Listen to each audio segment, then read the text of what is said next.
Hello everyone, my name is Bogsy. I'm one of the community managers here at World of Warships. Today we're going to be taking a look at a Z-52 game. Now the Z-52 is the Tier 10 Tech Tree German destroyer. Technically there are two Tier 10 Tech Tree German destroyers. This is the original. This is the one more focused around utility and torpedoes, less focused around high velocity guns. That would be the Elbing, but today we're just doing Z-52. So, one of the things you're going to notice about destroyers in World of Warships, if you're unfamiliar, is that they are small, they are fast, and they are stealthy. Generally speaking, you don't want to get into a gunfight as a destroyer with something bigger than you. But, as you'll see in this replay, sometimes that's exactly what you want to do. So one of the things we're going to notice on this map here, this map is shards, is that it's in a diagonal layout. So what our subject here, my friend here at Wargaming, Oskans, what he's going to be doing is he's going to be going for the A cap. Now, he's a destroyer. One of his jobs is to contest and eventually take the cap circles. The cap circles actually pull up points for your team. So that's his primary objective right now, is to make it to the A cap and try to take it.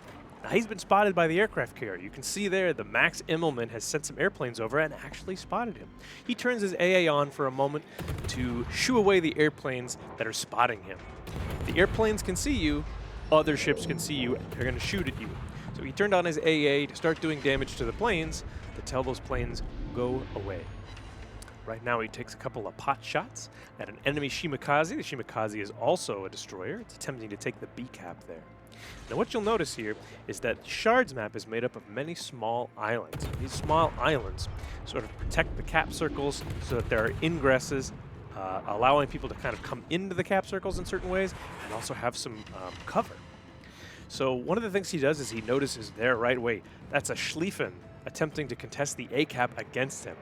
A Schlieffen is a German battle cruiser that has really, really powerful secondary batteries. The secondary batteries, of course, are those tiny guns that are all over the ship. You might see them in history photos. Those are the little cannons poking out of the hull. Those are the cannons that are specifically designed for fighting small ships, for when the big cannons may be a little bit too much. So Oskans knows, well, gosh, I don't really want to get into a gunfight with a battleship if the battleship can see me. But he knows right now that the battleship can't see him. Otherwise, he'd have a little indicator saying detected above him. Here he goes. He's about to get spotted. So he pops his smoke. And this is the bread and butter of a destroyer. He pops his smoke. You can't see into smoke with the naked eye. So this is going to allow him to sit here, toss some shells at this Schlieffen, and also drop some torpedoes. You can see him right down there. You see the little green triangles in the water? Those are his fish. Those are his torpedoes. The torpedoes are slow.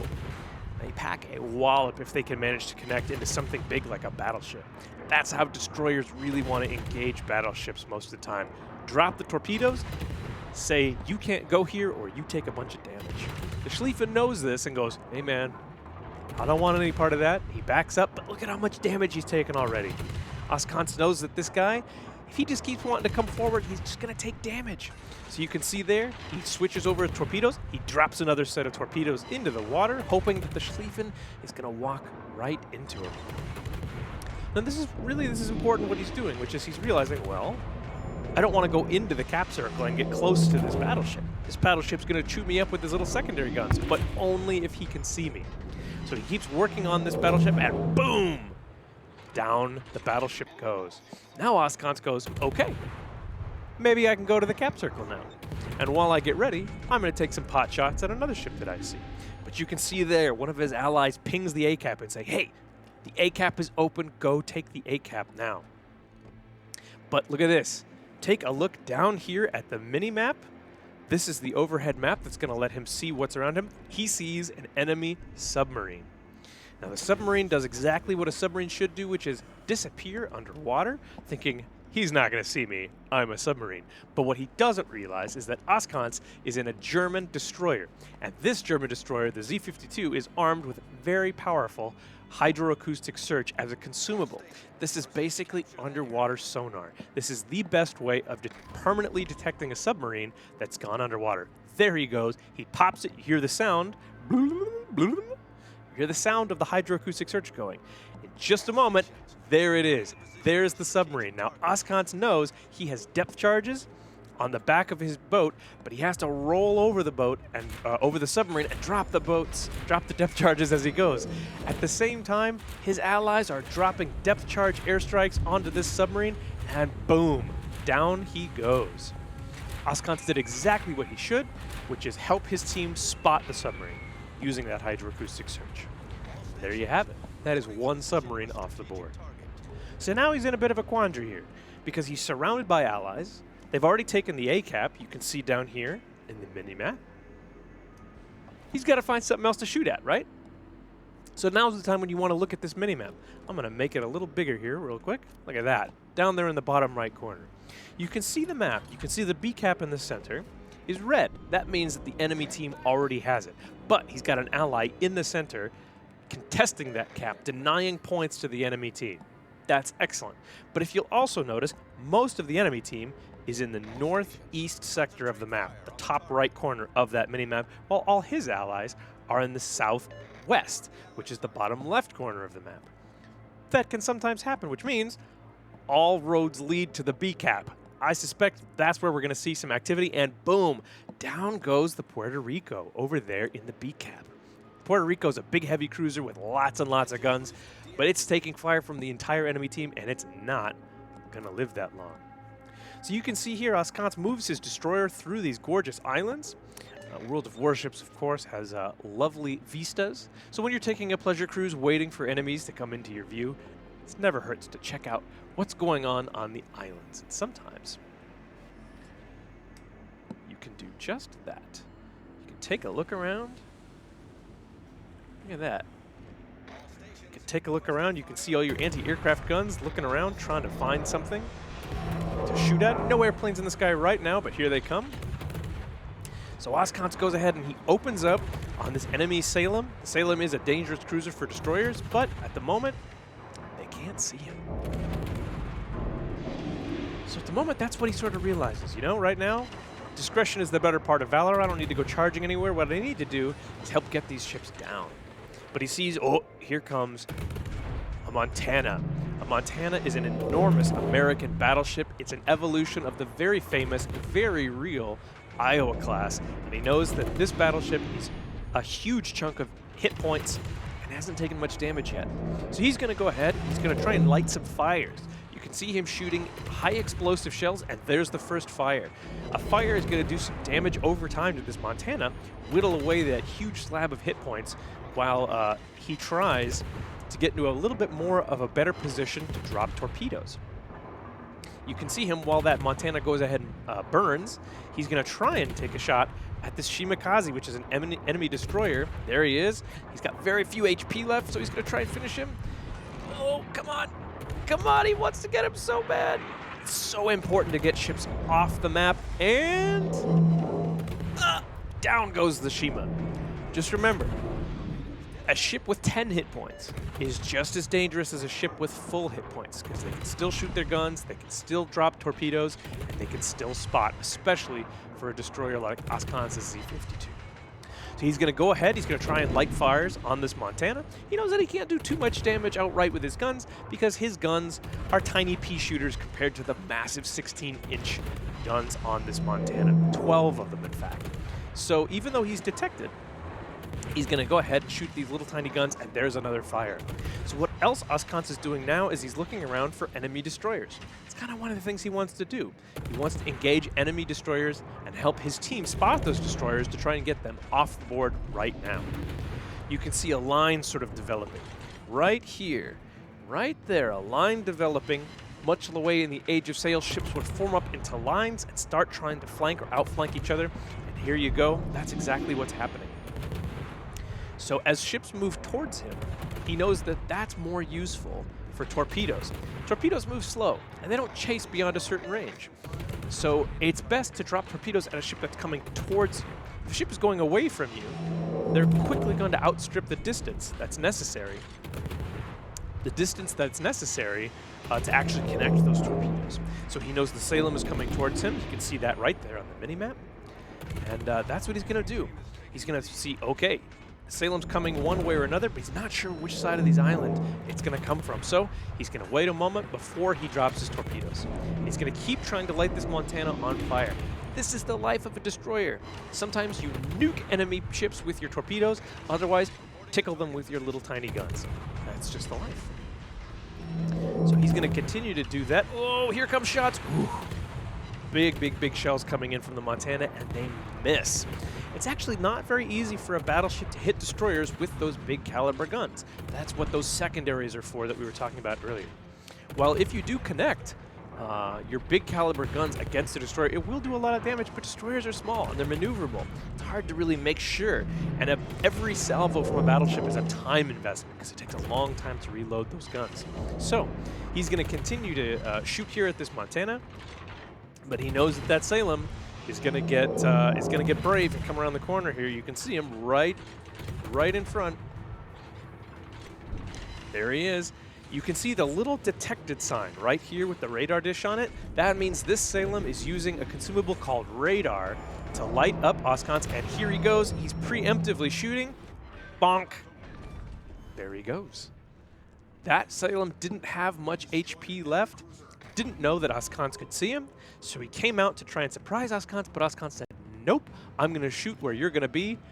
That's one less Salem on the board. Here comes that battleship salvo. Bang!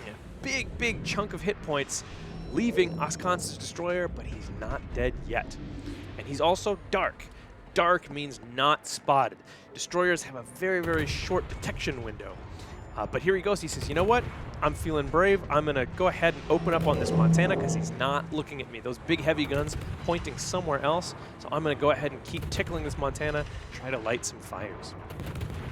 Now, the main thing you want to do in World of Warships is try to remember, how am I going to win this match? You look at the score up here, and you can see the green team. That's the team we're watching. They have 373 points versus 761 for the enemy team. The enemy team needs to get to 1,000 in order to win. And right now, Oscons' team is way behind. You get points by taking and holding cap circles and by killing enemy ships. Those are the ways. So basically, in order for Oscons' team to catch up, he needs to kill some ships and they need to take some cap circles. Look at that. Torpedoes coming in from completely the side. This hydroacoustic search that we were talking about earlier that showed us that submarine, it also spots torpedoes. So you can see these torpedoes weren't going to hit him, not by a long shot, because he saw them coming. So he's going to go ahead and drop his own torpedoes on this Montana in the meantime. And now the plan is find who dropped the torpedoes. You can see him ping the map right there. You see the little pings? That's a way you can tell your teammates, I know where something is. Now he's going to go look. This is one of the most fun parts of World of Warship, is a destroyer attempting to find another destroyer. See that? He's detected. There it is. It's an enemy Halland. The Halland is a pan-European destroyer that actually has rapid-firing guns and a heel, but no smoke. So Oscons goes, I'm going to do it. I'm going to actually take a gun duel with this Halland, and boom. He lands many of his shells while the Halland fails to connect all of his shells, and that is all she wrote. Oscons barely alive with only 2,000 HP left. He has no way of getting those hit points back. Destroyers don't usually have healing consumables, so once they lose hit points, that's it. Those are gone. You do not get them back. Now he needs to be really careful here because that Kurfürst, that Grosse Kurfürst, is a tier 10 German battleship, and again, it is covered in what we call secondary guns that are great at destroying destroyers because they fire lots of little shells, one at a time. So he has a choice here. He can stay quiet, stay undetected, and drop torpedoes, or he can be a hero, and he can decide to open water gunboat a 56,000 HP battleship with only 2,000 HP left. Let's see what he does. Well, look at that. He sees a destroyer. He thinks, I should shoot that destroyer. He's certainly a brave captain. That's what I would say. He sees a gearing with about 14,000 HP. That's quite a few. And here come the tiny shells of the Kurfürst. You can see them all coming in. These are all automated shells that are coming in. He takes a hit. It only does a little bit of damage, but there are so many shells. In just a second, he's going to get behind this rock. You can see that.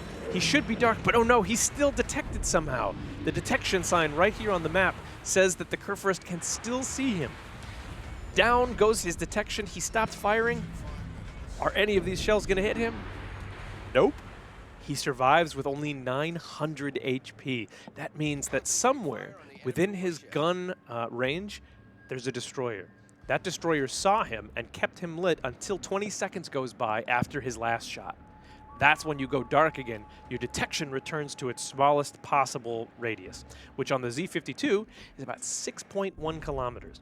As you can see, this Kurfürst is 11.2 kilometers away. So Wisconsin decides to start shooting again. But look at that, he's detected, you can see the little thing. And now here come those tiny shells again. So he uses his smoke. Again, this is what happens when you want to survive as a destroyer. And boom, he does take a hit. He has 300 hit points left. Somebody could sneeze and this destroyer would be dead. So he's going to continue to sit in his smoke undetected and take shots at this Kurfürst, again trying to light a fire. If you are a destroyer with very little hit points left, this is how you do your damage. But look at that, there's an enemy destroyer. It sees him, so he's just going to take shots.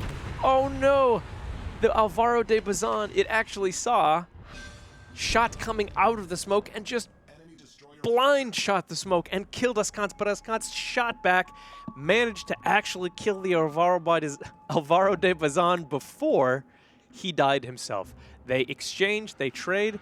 Now it's up to Ascans' team to try and save this match. But look at the score. Remember earlier when it was 373 to over 700? The fates have changed. How the winds change direction, and now Ascans' team sitting at 748 points, 54 now against the enemy teams. Oh, now 721. It is 1v1. It's just this Kurfürst left against this other Kurfürst, two giant German beasts slugging it out with little tiny guns. But there is an aircraft carrier somewhere on the board, I believe. No, the aircraft carrier is dead, and